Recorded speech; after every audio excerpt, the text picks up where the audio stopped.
বেহায়াপনা, আর তাদের কথা যারা কিনা নিজেদের লজ্জাস্থানকে হেফাজত করে। আমরা বর্তমানে বাস করছি চূড়ান্ত নির্লজ্জ এক পৃথিবীতে। এমন এক পৃথিবী যেখানে আপনার হাতের মুঠোফোন দিয়েই যে কোনো ওয়েবসাইট থেকে যে কোনো ভিডিও চালাতে পারেন অনায়াসে। পর্নোগ্রাফি ইন্ডাস্ট্রি বর্তমানে একটি $multi-trillion ইন্ডাস্ট্রি, যার উদ্দেশ্য এবং কাজই হলো আপনাদের প্রত্যেকেই যেন কোনো না কোনোভাবে এসব নোংরামির ভোক্তা হন, এবং প্রতিটি নারী, পুরুষ ও শিশুর সামনে এগুলো যেন উন্মোচিত হয় তা তারা আশা করে। আপনিও দেখবেন, আসক্ত হবেন এবং পরিণত হবেন আরও একজন ভোক্তায়।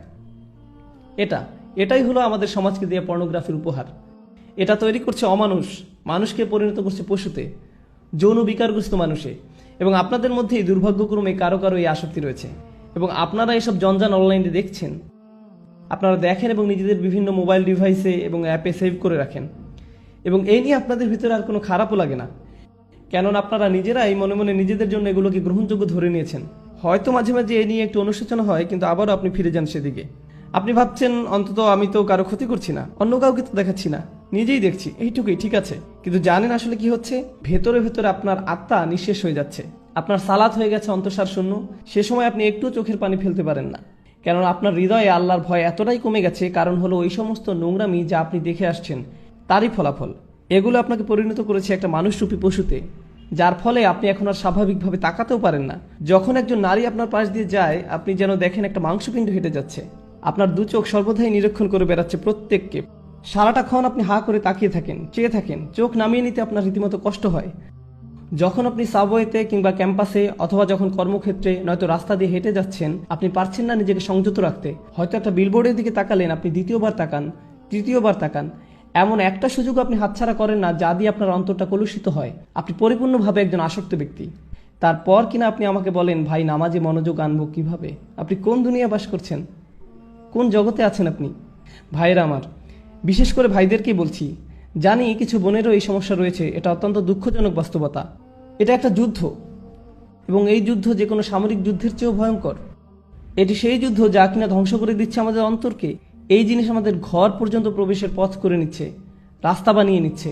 আচ্ছা, আমিও চাই আমাদের সন্তানদেরকে এসবের হাত থেকে যত দূর সম্ভব বাঁচাতে, কিন্তু যখন আমার সন্তান স্কুলে যায়, সেটা ইসলামিক স্কুলই হোক না কেন, খুবই উজ্জ্বল সম্ভাবনা রয়েছে যে কেউ একজন হতে পারে তারই এক বন্ধু তার আইপ্যাড বা অনুরূপ কোনো মোবাইল ডিভাইস নিয়ে এসে বলবে, দেখো দেখো সবাই। এটা খুবই বাস্তব একটা চিত্র, মোটেই কাল্পনিক কিছু নয়। এজন্যই আমাকে আমার সন্তানদেরকে প্রস্তুত করতে হবে এই কুৎসিত কদাকার জগৎ সম্পর্কে, যার মুখোমুখি তারা হবেই এক সময়। এর থেকে পালানোর আর কোনো পথ নেই, আসলে কোনো মুক্তি নেই। আপনারা ইসলামিক লেকচার দেখছেন ইউটিউবে, নিশ্চয়ই দেখে থাকবেন যে সেখানে যে কোনো ভিডিওর পাশ দিয়ে ফলো আপ ক্লিপগুলো দেওয়া থাকে, তার মধ্যে একটা না একটা বাজে জিনিস থাকবেই। আর আমার মনে হয় না এটা নিছক দুর্ঘটনা। এমন না যে সবকিছুতে আমি ষড়যন্ত্রের গন্ধ পাই, তবুও আমি মনে করি না এগুলো এমনি এমনি হচ্ছে। আর আপনাদের বেলায় আসলে কি হয়? আপনি একটা ভিডিও দেখছেন, পাশে একটা বাজে জিনিস দেখে ক্লিক করলেন, আবার আরেকটাই ক্লিক করলেন, আবার আরেকটাই ক্লিক করলেন, শেষ পর্যন্ত গিয়ে ওইসব জঘন্য কিছু একটা আপনি দেখে ফেললেন। ওয়াল্লাযীনা হুম লিফুরুজিহিম হাফিজুন। বিশেষত যখন এই লজ্জাস্থানের ব্যাপার আসে, তারা তা হেফাজত করে। ভাই, আমার জন্য কি সমাধান? আমার কি বিয়ে করে ফেলা উচিত? দেখলেন না ওই দিন যেমন একজন জিজ্ঞেস করলো, আমি কিভাবে এখনই বিয়ে করতে পারি? না রে ভাই, এই জিনিসের সমাধান বিয়ে নয়। আপনি যদি একজন যৌন বিকারগ্রস্ত হয়ে থাকেন, তবে বিয়ের পরেও আপনি তাই থাকবেন। আপনার এখনই লজ্জা না থাকে তো বিয়ের পরেও আপনার লজ্জা থাকবে না। সত্যি। আপনি ভাবছেন বিয়ের মাধ্যমে আপনার সমস্যা শেষ হবে? না, আপনার সমস্যা বিয়ে নয়, আপনার সাহায্য দরকার। আপনাকে এসব বন্ধ করতে হবে। আপনার নিজেকে এভাবে কষ্ট দেওয়া থামাতে হবে, নয়তো আপনার ভেতরে আর কিছুই অবশিষ্ট থাকবে না। কদিন আগে একটা ইমেল পেলাম একজন টিনেজ বালকের থেকে, যে কিনা পর্নোগ্রাফিতে আসক্ত। নামবিহীন ইমেল। সে লিখেছে, আমি নিজেকে মেরে ফেলতে চাই, আমি পারছি না বন্ধ করতে। আমি 11 বছর বয়স থেকে এগুলো দেখছি, আমার বাবা মা কিছু জানেন না, আমি এগুলো পড়ি আর কাঁদি। কারণ এই ছেলে তো একা নয়, এরকম লক্ষ লক্ষ মুসলিম ছেলে মেয়ের আজ এই অবস্থা, লক্ষ লক্ষ। আমাদের ওদেরকে সাহায্য করতে হবে, যা কিছু পারি তাই করতে হবে। এগুলো প্রতিরোধ করার জন্য আমাদের $1 ট্রিলিয়ন বিজ্ঞাপন ব্যবস্থা নেই। আর এটাও আমার জন্য বলাটাও বাস্তবসম্মত হবে না যে এইসব ফেসবুক, ইউটিউব, টুইটার, ইন্টারনেট এসব হারাম। এটাই বাস্তবতা।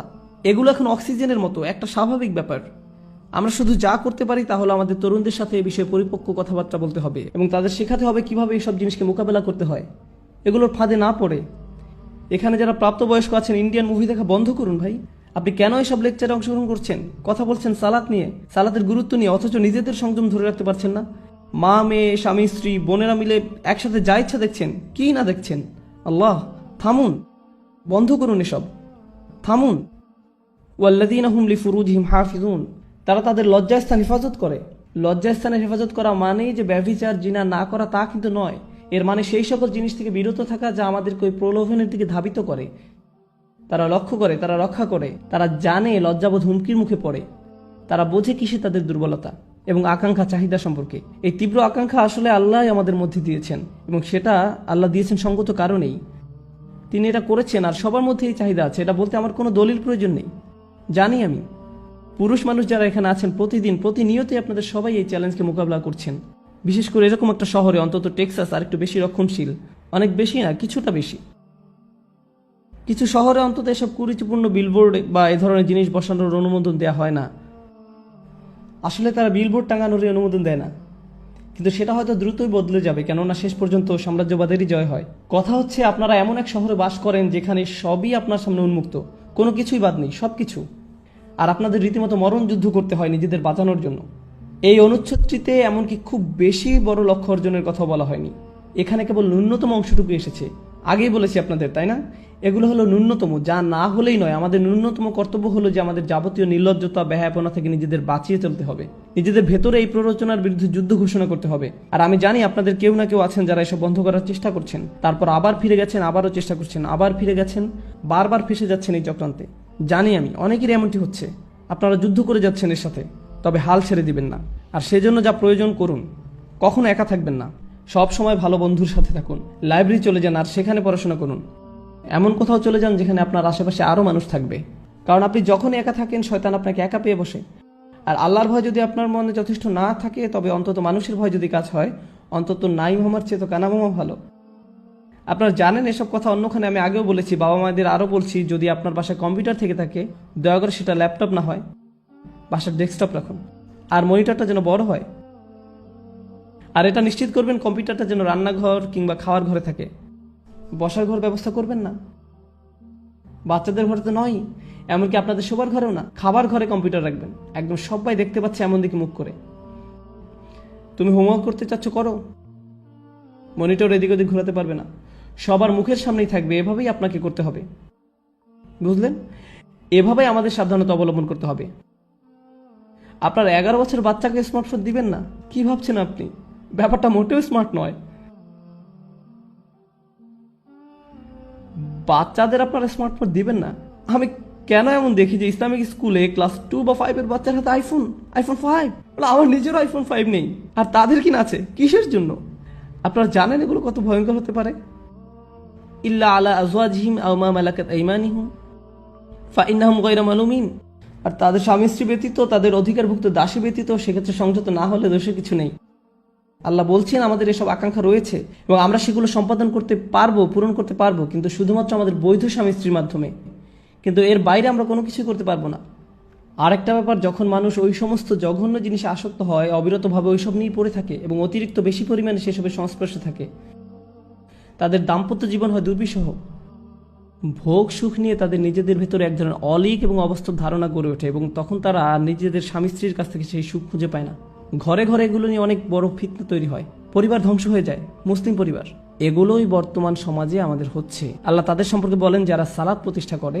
তিনি বলেন, আমি বর্ণনা করছি যারা সালাত বা নামাজ প্রতিষ্ঠা করে, এগুলো হচ্ছে মৌসুফ আল মুসল্লিন, সালাত প্রতিষ্ঠাকারীর বৈশিষ্ট্য। আল্লাযিনা, সব আল্লাযিনাগুলোর প্রত্যেকটি হচ্ছে মুসল্লিদের এক একটি সিফাত বা বৈশিষ্ট্য। অর্থাৎ যারা সালাত কায়েম করে তারাই হলো সেসব মানুষ যারা নিজেদের সালাত কায়েমের ব্যাপারে নিয়মিত এবং অবিচল। এরাই হলো সেসব মানুষ। ফামান ইবতাগা ওয়ারাআ যালিকা ফাউলাইকা হুমুল আদুন। আর যারা কিনা এই সীমার বাইরে চলে যায় তারা মূলত আগ্রাসনে লিপ্ত। এসব কাজে এক প্রকার আগ্রাসন। দেখুন, যখন কিনা আদু উল্লেখ করা হচ্ছে অথবা আদিন আসছে আদুন থেকে, আদা থেকে, ঠিক আছে? আল আদুন, আল আদাওয়া আরবিতের মানে হলো শত্রুতা। আল্লাহ বলছেন যারাই কিনা তাদের কামনা বাসনা চরিতার্থ করে হালাল পথের বাইরে, বিবাহের বাইরে, যারাই সেটা করে তারাই এক ধরনের সক্রিয় আগ্রাসনে লিপ্ত। প্রশ্ন হচ্ছে কার বিরুদ্ধে এই আগ্রাসন? কেননা আপনি যখন শত্রুর কথা বলেন তখন মাথায় আসে যে সে শত্রু কার শত্রু। যদি তারা শত্রুতে পরিণত হয় তাহলে কাদের জন্য শত্রু? আল্লাহ সেটা বলেননি, উল্লেখ করেনি কোন মাফউল বিহি কিংবা কোন জার মাজরুর। এর মানে কি হতে পারে জানেন? তারা তাদের নিজেদের শত্রু, তাদের পরিবারের শত্রু, তারা এমনকি আল্লাহর দেয়া শিক্ষার বিরুদ্ধেও শত্রুতায় লিপ্ত। বুঝতে পেরেছেন? এরাই হলো এই ধরনের মানুষ। আপনার আর আমার সবচেয়ে যে গুরুত্বপূর্ণ সম্পদ তা হলো আমাদের অন্তর, আমাদের হৃদয়। আর এই নির্লজ্জতা আমাদের অন্তরটাকে ধ্বংস করে দেয়, নিশ্চিহ্ন করে দেয়। সবচেয়ে মূল্যবান যে জিনিসটিকে আমাদের সুরক্ষিত রাখতে হবে তা হলো আমাদের ঈমান। আর এই সব নোংরা জিনিসগুলো আমাদের ঈমানকে নষ্ট করে দিচ্ছে। ওয়ালা তাকরাবুজ জিনা ইন্নাহু কানা ফাহিশাতান ওয়া সাআ সাবিলা। এই আয়াতটি কোরআনের সেই অংশ যেটি মহানবী সাল্লাল্লাহু আলাইহি সাল্লামের 10টি বিখ্যাত আদেশের শামিল। কিছু সাহাবী বলছেন এটি হচ্ছে মুসা আলাইহিস সালামকে দেয়া শিক্ষার মূলনীতিগুলোর অংশ। আবার মজার ব্যাপার হচ্ছে এই আয়াতটি যে সূরাতে তার নাম হচ্ছে বনী ইসরাইল, ইসরায়েলের সন্তানগণ। যাই হোক, এই বিশেষ আয়াতে আল্লাহ বলছেন তোমরা জিনা বা ব্যভিচারের নিকটবর্তী হও না, এটির ধারে কাছেও যেও না। তিনি এটা বলেননি লা তাজিনু, তোমরা ব্যভিচার করো না, ব্যভিচার করতে যেও না। তিনি বলেছেন তোমরা এর ধারে কাছেও যাবে না। অন্যভাবে বলা যায় এটা একটা কাজ এবং অনেকগুলো ছোট ছোট আচরণ যেগুলো কাজটির দিকে নিয়ে যায়। কাজটির একটি পরিধি আছে যা চারপাশে ঘুরতে থাকে এবং আপনি কাজটির ধারে কাছেও যেতে পারবেন না। যেই সংবেদনশীলতা নিয়ে কোরআনের ভাষা আল্লাহ রাব্বুল আলামিন ব্যবহার করেছেন, আমাদেরকে সেই ভাষা বুঝতে হবে যাতে আমরা আল্লাহর বিজ্ঞতার তারিফ করতে পারি এবং বুঝতে পারি কিভাবে তিনি আমাদের পরামর্শ দিচ্ছেন যাতে আমরা সমস্যাগুলো উতরে উঠতে পারি। আল্লাহ আযজা ওয়া জাল্লা আমাদেরকে বলছেন কিছু কাজ আছে যা করা হারাম নয়। আপনি এই কাজগুলোর দিকে আঙুল উঠিয়ে বলতে পারবেন না যে এই কাজগুলো করা ভুল, কিন্তু যখন আপনি এইসব কাজে যুক্ত হয়ে পড়বেন তখন মহাকর্ষীয় ক্ষেত্রের একটা টান অনুভব করবেন, যেটা আস্তে আস্তে একটু একটু করে আপনাকে অবশেষে হারাম কাজের দিকে টেনে নিয়ে যাবে এবং অবশেষে কাজটা আপনাকে দিয়ে করাবে। আপনারা জানেন শয়তানের বিষয়ে আমরা একটা জিনিস জানি। আমি লক্ষ্য করেছি যে শয়তান অত্যন্ত দূরদর্শিতা সম্পন্ন। সে একবারে আপনাকে ধরে না, সে আপনার কাছে আসবে এবং আস্তে করে একটু একটু একটু একটু করে আপনাকে পথভ্রষ্ট করবে, যতক্ষণ না পর্যন্ত আপনার চরিত্র নষ্ট করতে পারে। শয়তান আপনার কাছে একবার এসে আপনাকে দিয়ে খারাপ কিছু করাতে পারে না। আপনারা জানেন আদম আলাইসাল্লামের এবং হাওয়া আলাইসাল্লামের গল্পেও, ইনশাআল্লাহ আমরা যখন সেই গল্পে যাব ওই গল্প থেকে কোরআনের জ্ঞান সম্পন্নতা সম্পর্কে আমরা জানব। যেভাবে শয়তান অগ্রসর হয়েছিল সূরাতুল আরাফে এটি বলা হয়েছে, শয়তান অবিরামভাবে সেটা একবারই করেনি। ধরুন শয়তান আসলো এবং বলল, হেই দেখো গাছটা কি চমৎকার, তাই না? এরপর সে চলে গেল। না না না না, সে এমনটা করেনি। সে চরমভাবে নিরন্তর ছিল। সে একটু একটু করে পথভ্রষ্ট করেছিল এবং তাদের মনের মধ্যে এমন এক ধারণা গেঁথে দিয়েছিল যতক্ষণ না তারা মনে করেছিল এটা তাদেরই অভিপ্রায়। আপনারা জানেন, এবং যখন মানুষ শয়তানের কথা শুনতে শুরু করে, এটি একই সূরাতে আল্লাহ বলছেন ইন্না ইবাদি লাইসা লাকা আলাইহিম সুলতান, আমার বান্দাদের উপর তাদের মানে শয়তানের কোনো কর্তৃত্বই থাকবে না। অন্যভাবে বলা যায় যেসব লোক সত্যিকারভাবে আল্লাহর কাছে আত্মসমর্পণ করে তাদের উপর শয়তানের কোনো কর্তৃত্ব থাকে না। কিন্তু যারা আশ-শায়তানু ইয়াউদুকুম ফাকরাউ ইয়ামুরকুম বিল ফাহশা, সূরাতুল বাকারা, শয়তান আপনাকে আদেশ করবে বিলাল্লাপনা করার জন্য। অন্যভাবে বলা যায় যখন আপনি শয়তানের কথা একটু শুনবেন আপনি তাকে একটু শক্তি দিচ্ছেন, আপনি তার কথা আরেকটু ভালোভাবে শুনবেন তো আপনি তাকে আরেকটু বেশি শক্তি দিবেন। আর আপনি যখন তার কথা অবিরামভাবে শুনতেই থাকবেন একসময় সে আপনাকে আদেশ করবে। আপনি নিজেকে এমনভাবে বলবেন যে আমি আমার নিজেকে সাহায্য করতে পারছি না, আমি এটা জানিও না, আমি জানি না কি করে আমি কম্পিউটার বন্ধ করব, আমি জানি না কিভাবে প্রতি রাতে এটা হয়ে যায়, আমি জানি না কিভাবে আমি ওইখানে ওই চ্যাটগুলো করি, আতঙ্ককর ওয়েবসাইটগুলো লগ ইন করি, আমি এইসব কেন করছি, লিফটে অথবা যখন আমি রাস্তা হেঁটে যাই কেন আমার চোখ আমি নামিয়ে রাখতে পারি না, আমি নিজেকে সাহায্য করতে পারছি না, আমি জানি না কি করা উচিত। আর আপনি জানেন শয়তান আঁকড়ে ধরে, বেশ শক্তভাবে আঁকড়ে ধরে, বদ অভ্যাসযুক্ত চক্রের মধ্যে আপনাকে টেনে নিয়ে যাবে। আমরা বলতে পারি এটা আস্তে আস্তে খারাপ, আরও খারাপ, আরও খারাপ এবং অধিকতর খারাপের দিকে টেনে নিয়ে যায়। আপনি যদি এটা স্বীকার না করেন তাহলে এটা অধিকতর খারাপের দিকে যায় আর এটা আপনার আত্মা একদম ধ্বংস করে দেয়। আল্লাহর সাথে আপনার সম্পর্ক নির্ভর করে আপনার অন্তর কতটা পরিষ্কার তার উপর। যতবার আপনি অশ্লীলতায় উদ্ভাসিত হন আপনার অন্তরের উপর আরও ময়লা, আরও অন্ধকার, আরও আবরণ ঢালতে থাকে এবং ঢালতেই থাকে যতক্ষণ পর্যন্ত না আপনি আল্লাহর কথা শুনবেন কিন্তু আপনার চোখে এক ফোঁটা পানিও আসবে না। এটা আসবে না কারণ আপনার হৃদয় এতই কঠিনে পরিণত হয়েছে যে আপনি যত অনাবৃত অবস্থা দেখেছেন, যত পাপ করেছেন চোখ দিয়ে সবসময়, আর আপনি এটার গুরুত্বও দিচ্ছেন না। আপনারা জানেন একটা সুন্দর হৃদয় যন্ত্রণাগ্রস্ত হয় যখন অসমীচীন কিছু একটা দেখে যা আল্লাহর নির্দেশের সাথে সামিল নয়। এটা আকর্ষিত হয় না বরং যন্ত্রণাগ্রস্ত হয়। অবিলম্বে তার বিবেক চাঙ্গা হয়ে ওঠে, অস্থিরতা বন্ধ হয়ে যায়। যখন আপনার এরকম হৃদয় থাকবে, এরকম অবস্থায় যাবেন, আপনি নিজেকে নিয়ন্ত্রণ করতে পারবেন। এগুলোর মধ্যে ভালো কিছুই খুঁজে পাবেন না, আপনার এমন কোনো অনুভূতিই হবে না। আপনার এই অনুভূতিও হবে না যে এটা ভুল। যেটা হবে, আপনি কোনো বোনের দিকে তাকানোর আগে তার আশেপাশে দেখবেন যে অন্য কেউ তাকে দেখছে কিনা এবং তারপর আপনি ভালো দৃষ্টি নিয়ে তাকাবেন। দেখবেন যে আল্লাহর ভয় একদমই নেই। একমাত্র যে ভয়টা আছে সেটি হলো পাপের ভয়। পাপ ছাড়া আর কোনো ভয়ই নেই। কি ভীষণ অতিমানবিক অবস্থা এটি। আল্লাহ বলছেন ইয়ালামু খাইনাতাল আয়ুনু ওয়া মা তুখফিস সুদূর। তিনি জানেন চুরি করে তাকানো, একটু এদিক সেদিক তাকানো, তিনি এটা জানেন। আপনার একটু চাহনি, আপনার তাকানোর মানে কি, এবং তিনি জানেন আমাদের বক্ষস্থল কি লুকিয়ে রাখে। আপনারা কি জানেন আমি এই বিশেষ আয়াতটি কেন আলোচনা করছি? তোমরা জিনার নিকটবর্তী হও না, ইন্নাহু কানা ফাহিশাতান। এটা সবসময় একটা অস্থিরতা, বেলেল্লাপনা, অশ্লীল কাজ। ওয়াসা আসাবিলা, একটা ভয়ঙ্কর পথ। আল্লাহ এটাকে একটা পথ হিসাবে বর্ণনা করছেন, ভয়ঙ্কর পথ। পথে পদক্ষেপ থাকে, ঠিক? পথ মানেই পদক্ষেপ। আপনাকে শনাক্ত করতে হবে আপনি কোন পদক্ষেপ নিচ্ছেন। এই পদক্ষেপ নিতে আপনাকে কি করতে হচ্ছে? আপনারা জানেন প্রত্যেকটা কাজের কিছু প্রক্রিয়া থাকে, কিছু চক্র থাকে। স্কুলের পরে আপনি কয়েক ঘন্টা সময় পাচ্ছেন আপনার পিতামাতা বাসায় ফেরা পর্যন্ত। আপনারা জানেন আপনি কিছু বন্ধুর সাথে ঘুরছেন যাদের কোনো মান নেই। প্রত্যেকটা সময় আপনাকে শনাক্ত করতে হবে কোন কাজগুলো আপনাকে পাপের দিকে টেনে নিয়ে যায়। আমাদের গোড়া থেকে এগুলো কেটে ফেলতে হবে। আমাদেরকে এই পথে গা ভাসিয়ে দেওয়া বন্ধ করতে হবে। ওয়াসা আসাবিলা। আমার কাছে এই আয়াতের অসাধারণ দিকটি কি জানেন? যেভাবে এটি সম্পৃক্ত করা হয়েছে। এই আয়াতের পরে আল্লাহ তাআলা বলছেন, তোমরা মানুষ হত্যা করো না। ওয়ালা তাকতুলুন নাফসাল্লাতী হারামাল্লাহু ইল্লা বিল হক। তোমরা নির্দোষ মানুষকে হত্যা করো না। আল্লাহ জিনাকে প্রথম অপরাধ হিসাবে উল্লেখ করেছেন এবং হত্যাকে দ্বিতীয় অপরাধ হিসেবে। আপনি কি চিন্তা করতে পারছেন? আপনি মনে করেন হত্যা অনেক বড় অপরাধ, ঠিক? কিন্তু আল্লাহ বলছেন যখন আপনি অন্য মানুষের মর্যাদা লঙ্ঘন করবেন, এটি হচ্ছে ফাহশা। আপনি যখন মানুষকে নিয়ে এভাবে চিন্তা করবেন তখন আপনি নিজের এবং তার মর্যাদা লঙ্ঘন করবেন। আমরা যদি কাউকে হত্যা করি, আমরা তাকে শারীরিকভাবে হত্যা করি। আপনারা জানেন তার বেঁচে থাকার অধিকার লঙ্ঘন করি, আর ওটা হচ্ছে আত্মার হত্যা, ফাহশা। আর এটি হচ্ছে শারীরিক হত্যা, ফাতর। দুই রকমের হত্যা রয়েছে। তাই আল্লাহ তাআলা আত্মার হত্যার কথা প্রথমে বলেছেন। আমাদের সবার মান এত নিচে নেমে গিয়েছে যে একটা নতুন সিনেমা মুক্তি পেলে আপনি হয়তো অনেকগুলো ট্রেলার দেখে ফেলেছেন আর নিজেকে বলছেন, এখানে মাত্র একটা খারাপ দৃশ্য আছে। ব্যাপার না, এটি একটি PG-13। যেটা আগে PG-13 হওয়ার কথা ছিল, এখন সেটা PG। কাজে সব জায়গায় অশ্লীল দৃশ্য। এবং যে আত্মার মূল্য আমরা হারিয়ে ফেলেছি তার প্রতি আমাদের যত্নবান হওয়া উচিত। এটা আমাদের নামাজের উপর প্রভাব ফেলছে, দোয়ার উপর প্রভাব ফেলছে, আমাদের চরিত্রের উপর প্রভাব ফেলছে, এটা আমাদের পরিবারের উপর প্রভাব ফেলছে। এবং আমরা গুরুত্বও দিচ্ছি না। আমরা মনে করি এটাই জীবন, আমাদের সময়ের সাথে তাল মিলিয়ে চলছি। ঠিকই আছে, সবাই একই কাজ করছে, আমরা কি করতে পারি? তাই আপনি যেসব ছবি ফেসবুকে পোস্ট করছেন তার গুরুত্ব দিচ্ছেন না। আমি ফেসবুক ব্যবহার করা বন্ধ করে দিয়েছি। আমি বলছি না যে ফেসবুক ব্যবহার করা হারাম, আমি ব্যক্তিগতভাবে এটা ব্যবহার করতে পারছি না। আপনারা জানেন আমি এটা ব্যবহার করি না। আমি সামাজিকীকরণের জন্য কিছু একটা পোস্ট করলাম, কোনো ঘোষণা কিন্তু কিছু একটা শেয়ার করলাম, কিন্তু কিছু জিনিস দেখে আমি খুব মর্মাহত হয়েছি যে আপনি কিভাবে এটা করতে পারেন। আপনি একজন মুসলিম এবং কিভাবে আপনি এই ধরনের ছবি পোস্ট করতে পারেন? নিজের মর্যাদা নিজেই রাখুন, নিজের পরিবারের মর্যাদা বজায় রাখুন, নফসকে নিয়ন্ত্রণ করুন। চোখ দিয়ে তাকানো, চোখের জিনা থেকে বাকি সব শুরু হয়। অন্য সব কিছু এখান থেকে শুরু, অন্য সব কিছুই চোখের জিনা থেকে শুরু। ইনশাআল্লাহ তাআলা আমি আপনাদের সাথে এই বিষয়ে ছোট ছোট টুকিটাকি কোরআন থেকে এই বিষয়ের উপর কিছু সংযুক্ত আয়াতের অংশ নিয়ে আরেকদিন আলোচনা করব। কিন্তু আজকে ইনশাআল্লাহ শেষ যে জিনিসটি আলোচনা করব তা হচ্ছে ফাহশা, যার অনুবাদ হচ্ছে লজ্জাহীনতা, উত্তেজনা, অশ্লীলতা।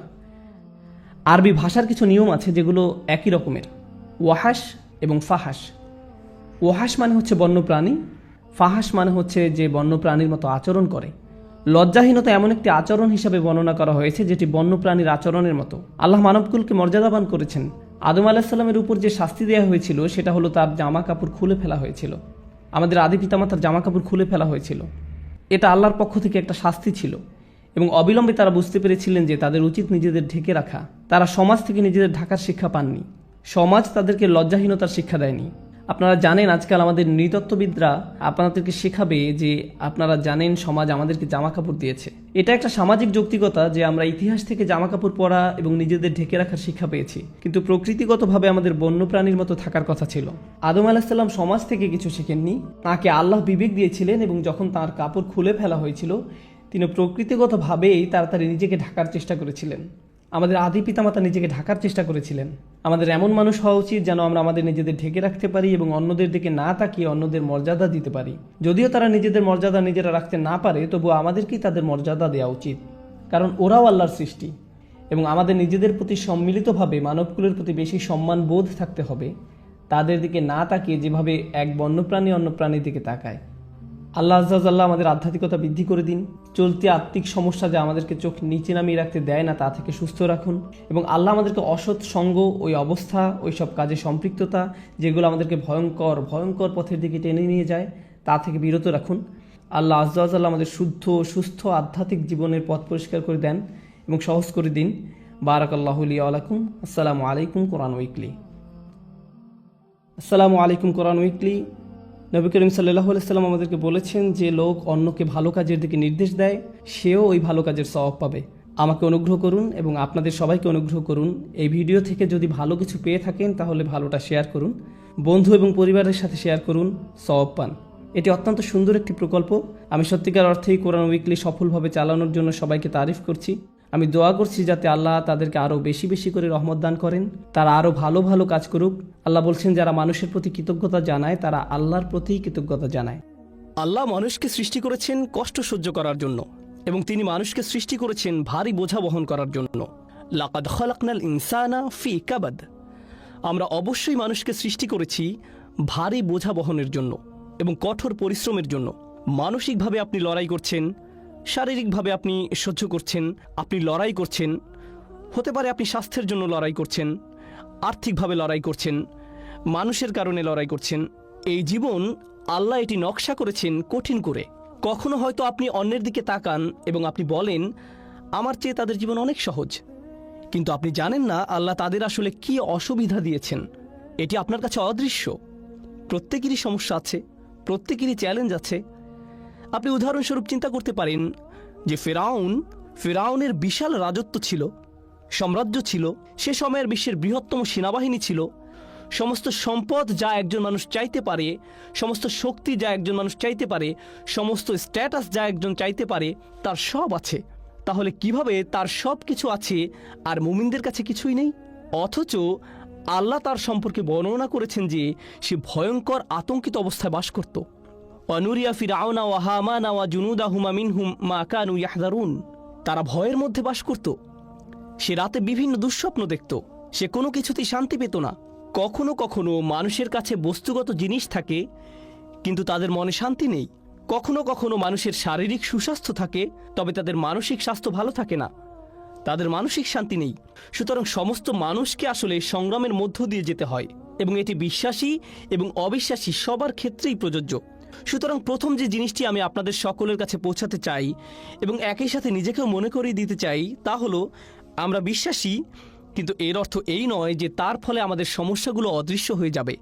এটি এমন নয় যে আমি বিশ্বাসী তাই আমার কোনো দুঃখ থাকবে না, অথবা কারণ আমি বিশ্বাসী তাই আমি কোনো কিছু নিয়ে উদ্বেগ অনুভব করব না, আমার পারিবারিক সমস্যা হবে না, বা আমার আর্থিক সমস্যা হবে না, স্বাস্থ্যগত সমস্যা হবে না, বা অন্য যে কোনো কিছু। বিশ্বাস করুন, আল্লাহর উপর আমাদের বিশ্বাস, আল্লাহর সাথে আমাদের সম্পর্ক, তা আমাদের সমস্যা সমাধানের জন্য না। আমাদের জীবনে যেসব মানুষ আমাদের সমস্যায় ফেলেছে তা থেকে মুক্তি দেওয়ার জন্য এটি নয়। এটি আমাদের বিশ্বাসের উদ্দেশ্য নয়। যদি আসলে তাই হতো, তাহলে নবীগণ আলাইহিসসালাতু ওয়াসসালাম আল্লাহর সাথে যাদের সর্বাধিক ঘনিষ্ঠতা ছিল, তাদের জীবন সবচেয়ে সহজ হতো। তারা ভাবতেই পারত যে তারা দোয়া করবে আর তাদের সমস্ত সমস্যা অদৃশ্য হয়ে যাবে। কিন্তু যদি আপনি নবীদের জীবন অধ্যয়ন করেন, তারা আল্লাহর নিকটতম মানুষ আলাইহিসসালাতু ওয়াসসালাম, কিন্তু তাদের জীবন সবচেয়ে কঠিন। আবারও বলছি, তাদের জীবন সবচেয়ে কঠিন, এবং কখনো কখনো তাদের কাছে সবচেয়ে কঠিন সময় আসে, এমনকি দূরের শত্রুদের কাছ থেকে নয়, এটি তাদের নিজেদের পরিবার থেকে আসে। অন্য কথা, এটি তাদের কাছে আসে যাদের থেকে তারা পালাতে পারবে না। তারা প্রতিদিন তাদের সাথে আছে, তারা তাদের সাথে তাদের পুরো জীবন কাটাচ্ছে, কিন্তু তারা এই সমস্যাগুলি থেকে দূরে যেতে পারছে না। সুতরাং মানুষকে আসলে তৈরি করা হয়েছে এবং এমন একটি পরিস্থিতিতে পাঠানো হয়েছে যে তাদের প্রতিনিয়ত লড়াই করতে হবে, তাদের মোকাবেলা করতে হবে খুব কঠিন পরিস্থিতি, খুব কঠিন সময়। এমনকি মানুষ তাদেরকে এটি মোকাবেলা করতে হবে জীবনের অংশ হিসেবে, এবং এর সাথে ঈমান থাকা বা না থাকার কোনো সম্পর্ক নেই। এমন নয় যে আপনার যদি আরও ঈমান থাকে তাহলে আপনার এই সমস্যাগুলো হবে না। আসলে মানুষ মনে করে অনেক বেশি ঈমান থাকলে জীবনে আর কোনো সমস্যা থাকবে না। আল্লাহ আমাদের সৃষ্টি করেছেন এবং আমাদেরকে একটি ঝড়ের মধ্যে রেখে দিয়েছেন। কল্পনা করুন, সাগরে ঝড় উঠেছে, আপনি সেই ঝড়ের মধ্যে, চারিদিকে উত্তাল সাগর, এবং আপনি আপনার ছোট নৌকায় আছেন, এবং ক্রমাগত আপনি ডুবে যাওয়া নিয়ে উদ্বিগ্ন। আপনি তাদের সম্পর্কে উদ্বিগ্ন যারা আপনার সাথে আছে। তো এখানে বিশ্বাসের কাজ কি? এটি আপনাকে শক্তি দেয়, এবং এটি আপনাকে ঝড়ের মধ্য দিয়ে যাওয়ার ক্ষমতা দেয়, পথ চলতে নির্দেশনা দেয়। এর অর্থ এই নয় যে আপনি ভিজে যাবেন না, এর অর্থ এই নয় যে কখনো কখনো নৌকা প্রায় ডুবে যাবে না। তবে আপনার এখন এর মধ্যে দিয়ে যাওয়ার ক্ষমতা রয়েছে এবং ঝড় থেকে বাঁচার ক্ষমতা রয়েছে। দেখলেন তো, এটাই আমাদের বিশ্বাসের উদ্দেশ্য। এটা সমস্যা থেকে মুক্তি পাওয়ার জন্য নয়। যখন আমি পাপ করি, যখন আপনি পাপ করেন, মানুষ তা দেখে না, কেউ তা দেখে না। আপনি এমন কাজ করতে পারেন যা সম্পর্কে কেউ জানে না। আপনি কারো সামনে চিহ্নিত নন, কোনো ক্যামেরা চালু ছিল না, কোনো সাক্ষী ছিল না, তাই না? মানুষ জানে না, আপনার বাবা মা জানে না, আপনার জীবনসঙ্গী জানে না, আপনার ভাই বোন জানে না, মানুষ জানে না। প্রথম যে শিক্ষা আল্লাহ আমাদেরকে দিচ্ছেন, কে জানলো বা না জানলো তাতে কিছু যায় আসে না। প্রত্যেকবার পাপ করার সময় আপনি যেন আল্লাহর সামনে বিবস্ত্র, আপনি আল্লাহর সামনে উন্মোচিত এবং আপনি নিজের সামনে উন্মোচিত। পাপের দুজন সাক্ষী থাকে। প্রথম সাক্ষী হলেন স্বয়ং আল্লাহ এবং দ্বিতীয় সাক্ষী আপনি নিজে। সেখানে অন্য কেউ ছিল কিনা তা বড় বিষয় নয়। যদি অন্য কেউ সেখানে থাকতো, আপনি লজ্জিত হতেন। আল্লাহ যা বলছেন, আসলে আপনার ভিতরে এমন কিছু আছে, আমার ভিতরে এমন কিছু আছে যা এমনিতেই আমাদেরকে লজ্জিত করে। আমাদের ভিতরে একটি বিবেক আছে। এটা এমন, আল্লাহ আদম আলাইহিস সালামের কাছে প্রকাশ করেননি যে তোমার পোশাক পরা উচিত। তখনও এই ধরনের কোনো শিক্ষা ছিল না। যদিও এমন কোনো শিক্ষা ছিল না, তবুও যেই মুহূর্তে পোশাক খুলে গেল, তারা সাথে সাথে নিজেদের ঢাকার চেষ্টা করলেন, কারণ তারা লজ্জা অনুভব করছিলেন। তারা বিব্রত ও লজ্জিত বোধ করছিলেন। আল্লাহ তাদেরকে অপমানিত বোধ করতে বলেননি। আল্লাহ সেটা মানুষের ফিতরাতের মধ্যে, মানুষের স্বভাবের মধ্যে দিয়ে দিয়েছেন। আমার ভিতরে এমন কিছু আছে এবং আপনার ভিতরে এমন কিছু আছে যা বলে যে এটা একটা লজ্জাজনক বিষয়। এজন্য না যে মানুষ জেনে ফেলবে, বরং এটা আমার নিজের আত্মার জন্যই লজ্জাজনক। আমি এমন হতে চাই না, আমি নিজেকে অপমানিত করতে চাই না। আর তারা মরিয়া হয়ে যে কোনো উপায়ে নিজেদেরকে ঢাকার চেষ্টা করছিলেন। ঠিক যেমন আমরা কোনো ভুল করে ফেললে নিজেদেরকে যে কোনো উপায়ে ঢাকতে চাই। একটা মরিয়া ভাব থাকে।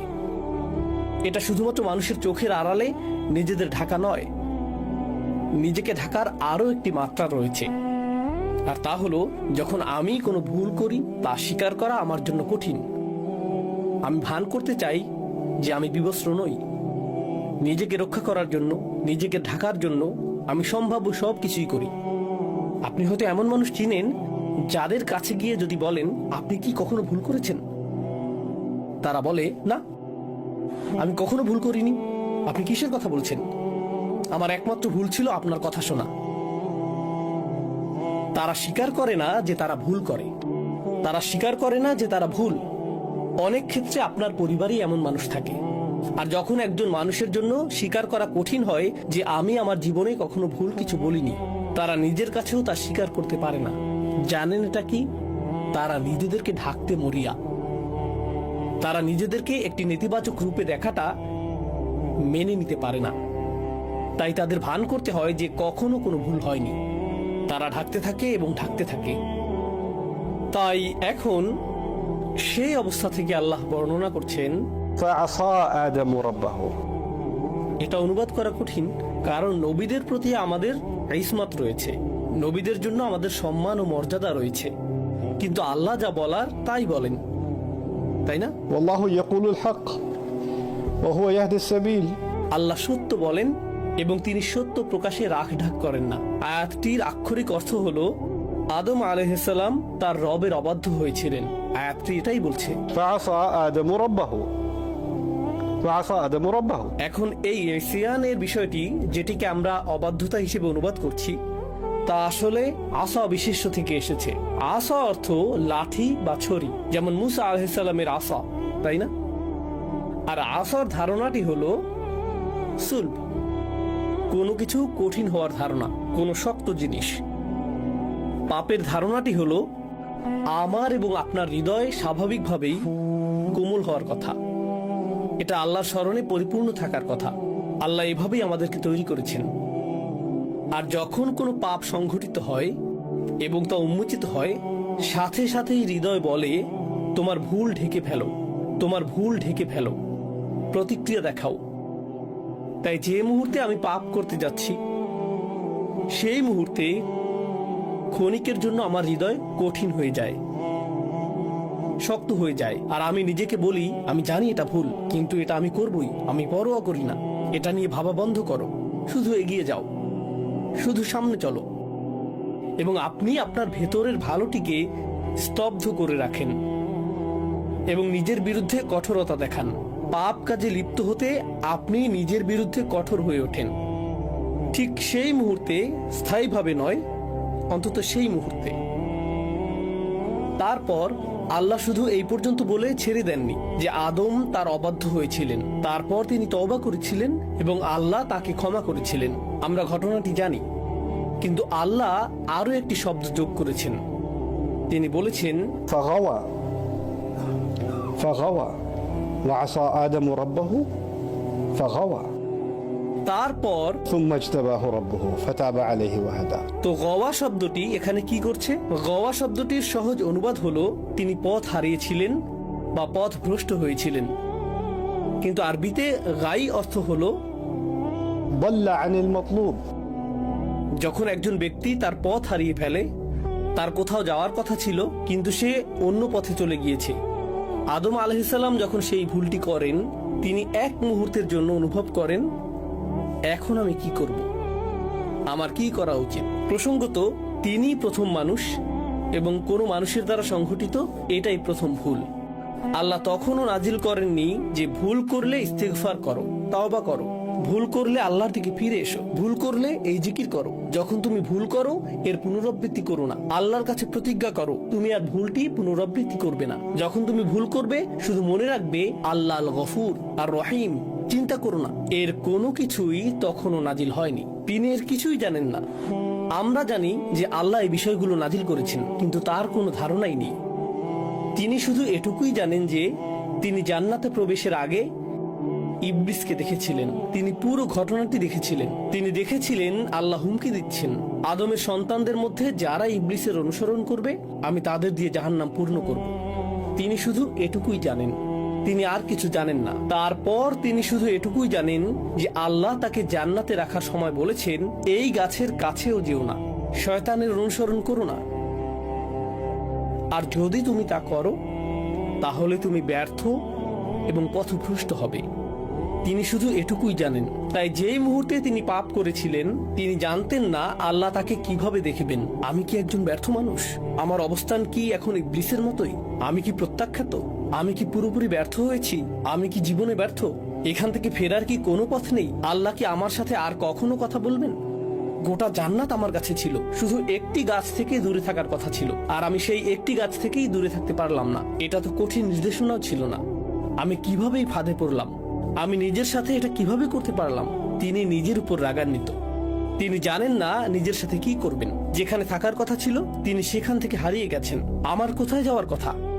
পোশাকটি কি কখনো ফিরে আসবে? আমি কি এই পাতা পরেই থাকবো? আল্লাহ আমাকে কি বলবেন?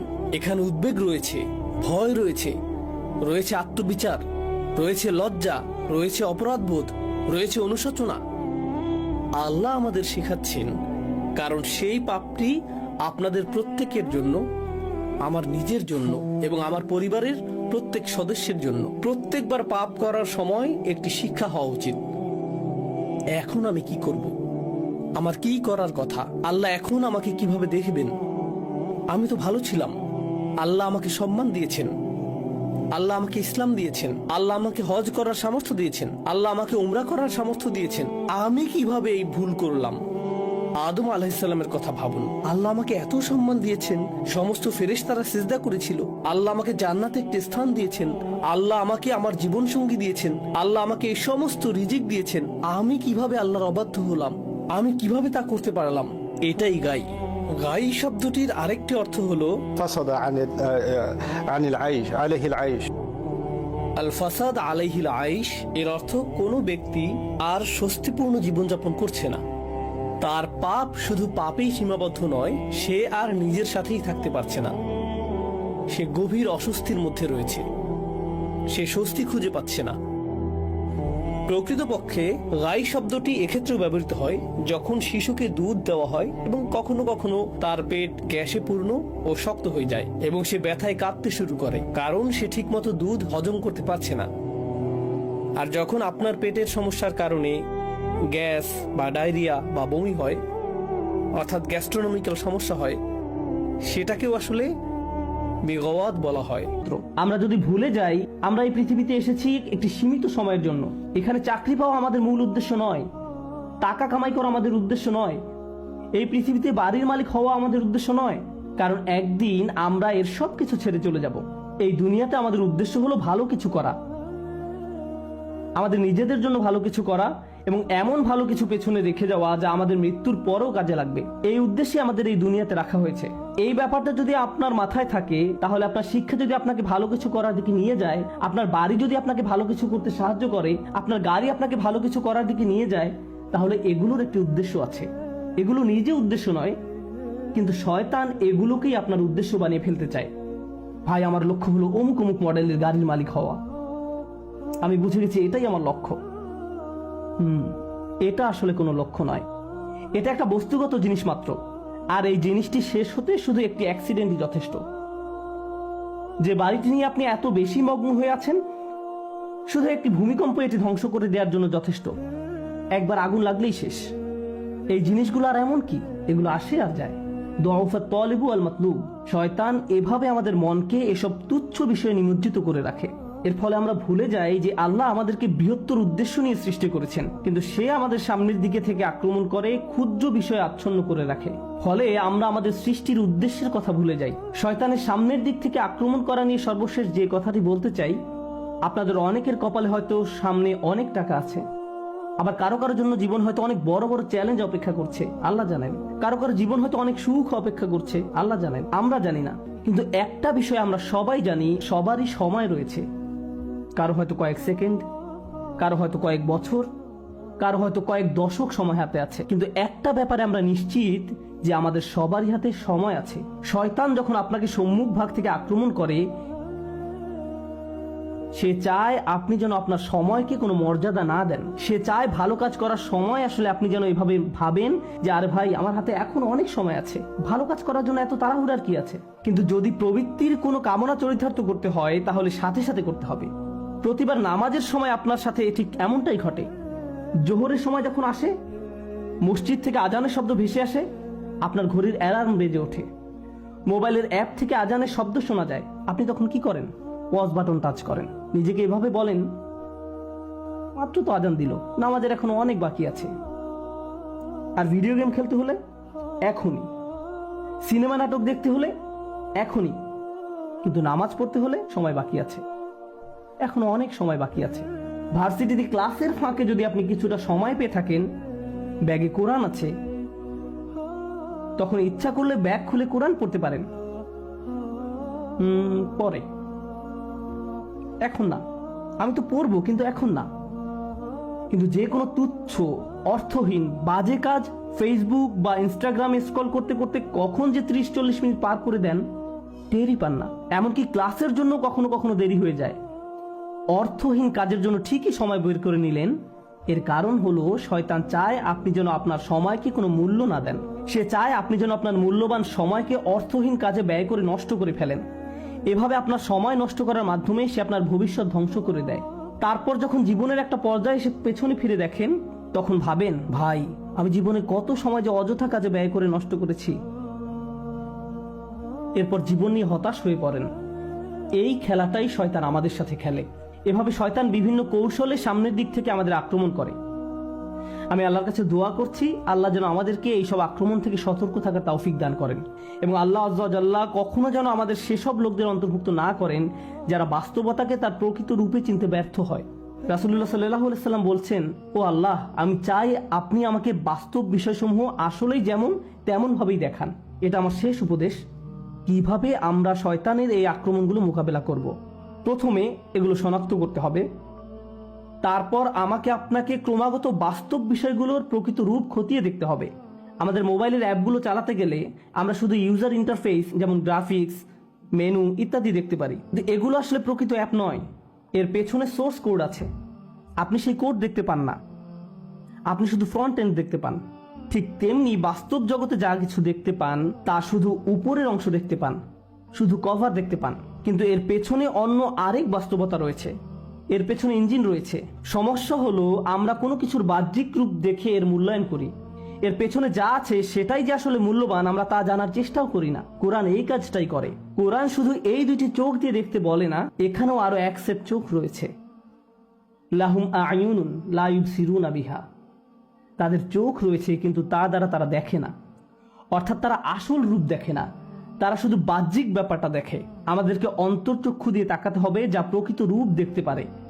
যদি এমনটা করতে পারেন তাহলে যেভাবে আপনি সময় ব্যয় করেন, বিভিন্ন বিষয় নিয়ে চিন্তা করেন, বিভিন্ন জিনিসের মূল্য দিয়ে থাকেন, বিভিন্ন জিনিসকে গুরুত্ব দিয়ে থাকেন, তার সবকিছুই পরিবর্তিত হতে শুরু করবে।